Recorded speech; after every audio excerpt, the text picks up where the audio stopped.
في الفيديو ده هقول لكم ازاي بنستعمل ال Cutout Opacity في أرنولد. يلا بينا. خلينا نبتدي بالسين سيت اب. أول حاجة هننزل بلين علشان تبقى الباك جراوند بتاعتنا، ومن الأوبجكت هنخليها -Z.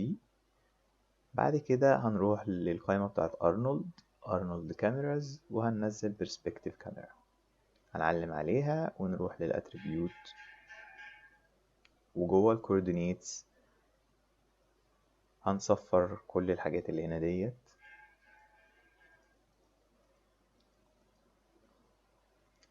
وبعدين هنرجع الكاميرا لورا في الزي -500.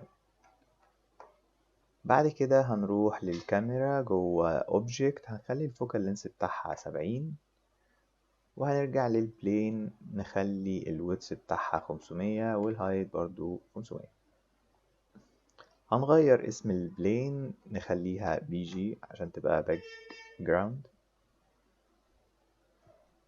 ونعمل لها دوبليكيت باننا ندوس على كنترول ونسحب، وهنغير اسمها نخليه اوبجكت. واوبجكت هنخلي الويدث بتاعها 100 والهايت 100، وهنطلعها لقدام حوالي 50 سنتي ناحية الكاميرا او 60، مش فاكر. بعد كده هنروح لقائمة أرنولد، ننزل أرنولد سكاي. بعد كده هنروح للكاميرا ونضغط على الايكون ديت علشان نبقى شايفين الكاميرا شايفة ايه. بما ان احنا لقيناها solid color زي كده، فهندوس NB Growth Shading with Lines علشان نشوف اللاينز بتاعت الجيومتري. بعد كده هندوس على الايكون دي علشان نظهر الماتيريال مانجر، ومن الماتيريال مانجر هنروح لكرييت، ندوس على أرنولد سيرفيس، بعدين ستاندرد سيرفيس، وبرضه هنسميه BG. بالسكرول ويل هندوس عليها علشان نفتح الأرنولد شيدر نتورك اديتور، هنعلم عليه ونقفل السبيكلر هنخليه 0، والكالر ممكن نختار حاجة سين مثلا بفاليوز H190 وساتوريشن 55%. نقفل دول وهنروح نعمل ابلاي للباك جراوند ماتيريال على الباك جراوند اوبجكت. هنعمل ماتيريال كمان علشان نحط عليها اللوجو ونشوف ازاي بنعمل الكات اوت اوباسيتي. بعد ما عملنا الماتيريال هنعمل كليك بالسكرول ويل عليها علشان نفتح الشيدر نتورك اديتور بتاعها. دلوقتي هنجيب المابس بتاعة اللوجو ونحطها جوه الاديتور. انا كنت عملت اللوجو اللي انا عايز احطه اللي هو بتاع باتمان ده، ودي فيرجن كولرد فيها الالوان والتكتشر او اي حاجه انا عايز اظهرها، وفي فيرجن تانية منها معموله الفا ماب ابيض واسود، الابيض بيظهر والاسود مش هيظهر هيطقس.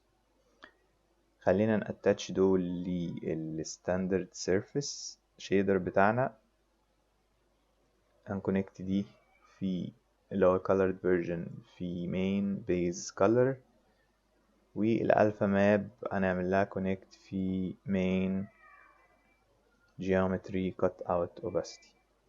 نغير اسم الماتيريال ديت نخليها object، ونعمل لها apply على object، ونروح لقائمة أرنولد نفتح ال IPR window.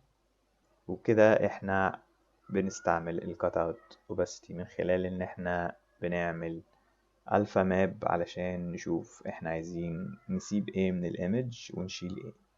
في حاجة كمان ممكن نعملها علشان نحسن الموضوع شوية، لو عايزين نحط اي color او texture في الحتة اللي اتشالت من الالفا ماب.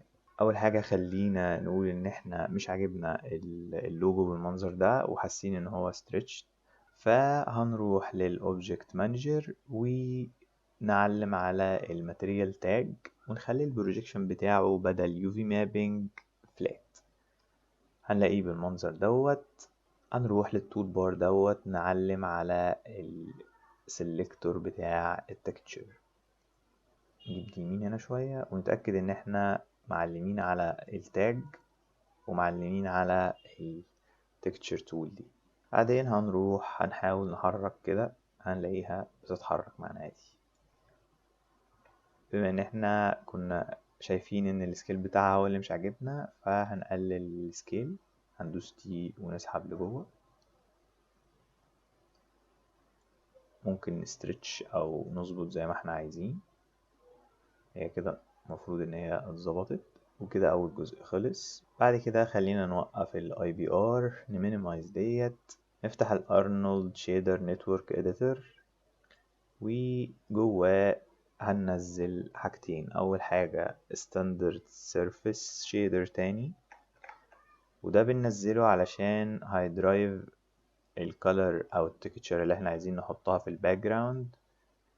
بما ان احنا دلوقتي عايزين نعمل ميكس للاتنين شيدرز دول علشان نبين الاتنين، فهننزل ميكس شيدر نود،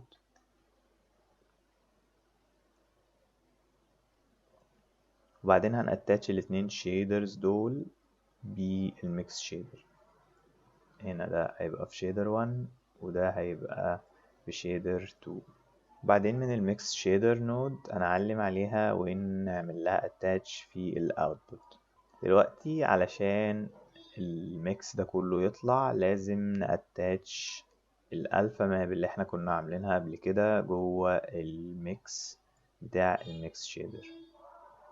هنمينيمايز الارنولد شيدر نتورك اديتور، وبعدين نفتح الاي بي ار، وعشان نغير اللون بتاع الباك جراوند بتاعة اللوجو ديت هنفتح الشيدر نتورك اديتور تاني، الشيدر الاولاني دوت.